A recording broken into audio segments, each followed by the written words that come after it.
Hello বন্ধুরা, অপর্ণা মন্দিরে পুজো দিতে গিয়ে এক আরতি করতে গিয়ে অজ্ঞান হয়ে পড়ল। বিস্তারিত জানতে হলে ভিডিওটি না টেনে সম্পূর্ণ দেখতে থাকুন। আগামী পর্বে দেখা যাবে যে অপর্ণা ও আর্য দুজনে মিলে মন্দিরে একসাথে আরতি দেয়, স্বামী স্ত্রী সেজে। তারপর দেখা যায় অপর্ণার আগের কিছু কথা মনে পড়তে থাকে এবং রাজনন্দিনীর যে ফলক ছিল রাজনন্দিনীর নামে সেটা মনে করতে থাকে এবং আর্যও মনে করতে থাকে, রাজনন্দিনীর সাথে ওগুলো কল্পনা করতে থাকে, দুজনেই ভাবতে থাকে। এদিকে অপর্ণা মনে মনে ভাবে, আমি তো রাজনন্দিনীকে চিনি না, কিন্তু আমার সব কিছু এরকম চেনা চেনা লাগে কেন, সব কিছু আমার একই রকম লাগে কেন, আমার কাছে কেন জানি মনে হয় যে রাজনন্দিনী হচ্ছে আমি। আমার রাজনন্দিনীর সব কিছু আমার মাথায় কেন ঢোকে, কেন এত বারবার আমার মাইন্ডে এগুলো আসে।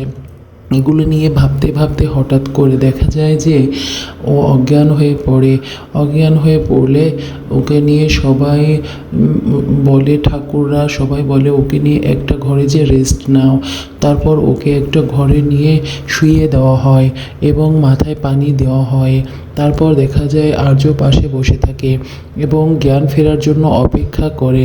আর্য কেঁদে কেঁদে বলতে থাকে, অপর্ণা তুমি কেন এরকম করছো, হঠাৎ তোমার কি হয়েছে, তোমার কি খুব কষ্ট হচ্ছে?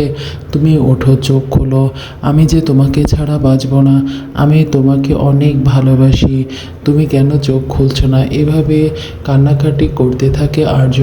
তখন দেখা যায় যে অন্যরা চলে আসে, অর্থাৎ যে সকল ঠাকুররা ছিল তারা এসে বলে, তুমি কোনো চিন্তা করো না, আমরা ঠাকুরের কাছে আমরা বলছি যে ভগবানের কাছে প্রার্থনা করছি যে ও দ্রুত সুস্থ হয়ে যাবে, তুমি কোনো চিন্তাই করো না, তোমার স্ত্রী সুস্থ হয়ে যাবে। তারপর দেখা যায় ঠাকুররা বলে যে তুমি তোমার স্ত্রীর জন্য পুজোটা সম্পন্ন করো, তাহলে তোমার স্ত্রী সুস্থ হয়ে যাবে। তারপর আর্য ভাববে যে আমি আসলে কি করব, কারণ ও তো আমার সত্যিকারের স্ত্রী নয়, এখন আমি কি করতে পারি। তারপর দেখা যায় যে আর্য ভাবে, কোনো কিছু না ভেবে আসলে ভাবে যে এখন যা বলছে ঠাকুরমশাইরা আমি তাই করি। তাই বলে তাদের কথা শুনে সে বাকিটা পুজো করে এবং অপর্ণার জন্য প্রার্থনা করে ভগবানের কাছে। তখন অপর্ণা জ্ঞান ফিরে এবং অপর্ণা সুস্থ হয়ে যায়। অপর্ণা সুস্থ হওয়ার পর আর্য অপর্ণাকে জড়িয়ে ধরে এবং বলে যে তুমি কি হয়েছিল, আমি তোমাকে ছাড়া বাঁচব না। এক মুহূর্তের জন্য মনে হয়েছিল যে আমিও যেন মরে যাই, আমিও যেন থাকতে পারবো না তোমাকে ছাড়া। তখন অপর্ণা বলে, এ কথা বলবেন না, মরার কথা একদম মুখে আনবেন না আর্য স্যার।